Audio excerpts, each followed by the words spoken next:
Each one of these layers is millions of years old. And yet they formed instantly in that catastrophe. Giant trees were ripped out. Some of them were transported many, many miles.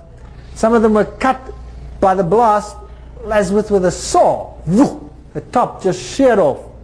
This one was transported upright many kilometers, this one as well. But the biggest evidence came in the lakes.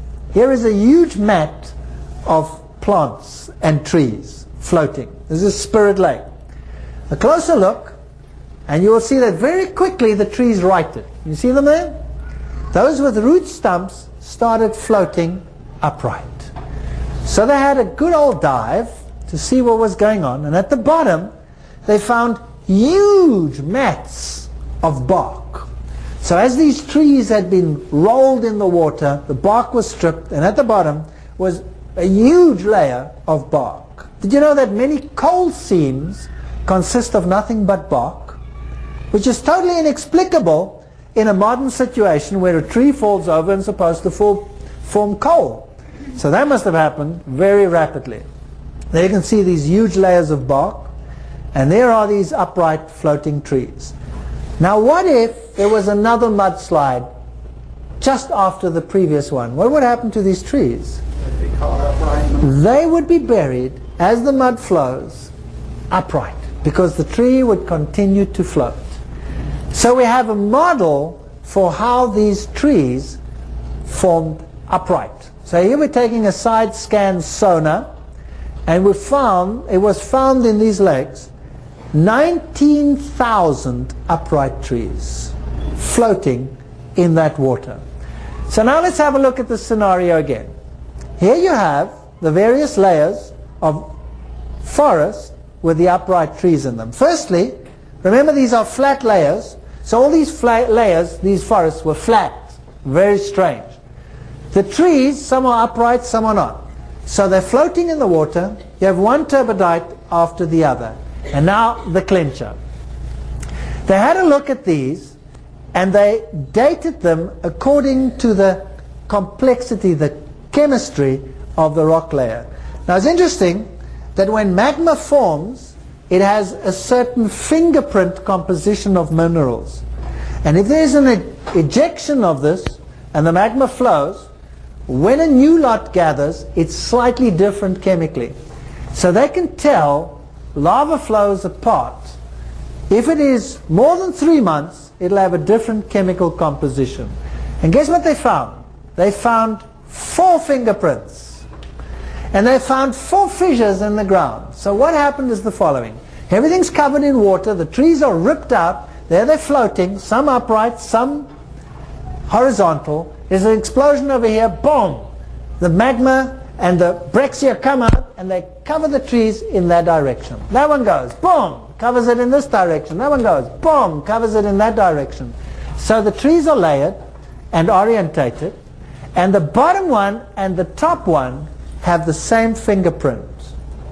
And that tells us that all these layers formed in less than 3 months. Do they fit into the flood, yes or no? Yes. Yes, they do. In fact, they are evidence for a major catastrophe that hit this planet not so long ago. And so we find evidence in the fossil record which tells us everything was there at the same time.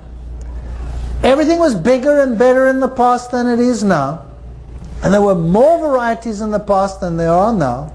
Plus, the animals are trapped in the mud, buried very rapidly in order to be a fossil in the first place.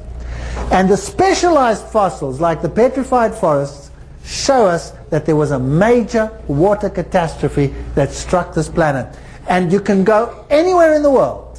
You can go to Australia, you can go to Europe, you can go to Africa. Here I was in Africa at the petrified forests. All those trees are lying orientated in a direction.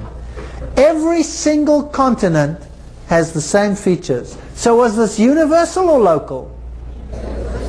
Universal. Giant trees, no matter where you go in the world, were the trees showing that the branches are gone, the bark is gone, and the roots are gone. This plant over here, who knows it? Calaveras? Nope. comes from Namibia. It's a Welwitschia. And they're renowned plants because they are the oldest living plants on the planet, together with the giant redwoods. And when you look at those, and you can age them quite accurately, the redwoods and these Welwitschias. Never has there been found one which exceeds the time stated in the scriptures for how old life should be on this planet. Never has there been found one. These giant redwoods are first generation forests because these trees don't get destroyed in forest fires. Their bark is fire resistant. So the fire sweeps through, but the tree remains.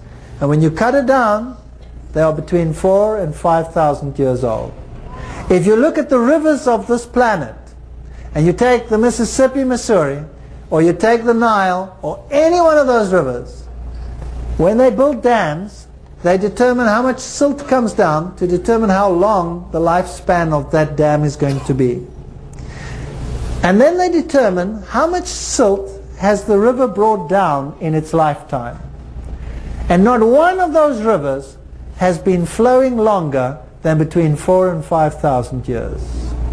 So not a river, not a plant, nothing is really older than the scriptures say that they should be. So if you want to believe in creation, there is no reason why you should be confused by science. If you want to believe in millions of years, if you want to believe that these rock layers formed over millions of years, then that's fine. You go ahead and believe that. But there's no reason whatsoever why the biblical model shouldn't be as plausible, and in my opinion far more plausible than the scientific model. If you want to believe in creation, believe in creation. These giant trees are evidence that what is written in the Bible is the truth. You can drive through them, you can count their rings, and you can check them out for yourself. So the choice tonight really is yours. I can go along with the stream and believe science and what the scientists teach, and I'm not saying they're dishonest. This is what they really believe, and if you teach what you really believe, then you are honest. So these scientists are honest, but maybe they are deceived in their honesty, because I believe that I was deceived in my honesty when I taught evolution, because the evidence supports creation, in my opinion. Now tomorrow night we're going to talk about human evolution. Don't miss that. And we're going to talk about the races of men, where all the races come from, and we're going to look at diversity, and we're going to ask a very simple question. Is it possible that all the creatures went into the ark, yes or no? Or is the whole story totally ridiculous? And we're going to look at it from a scientific perspective. Don't miss the next lectures, whatever you do, and thank you for coming.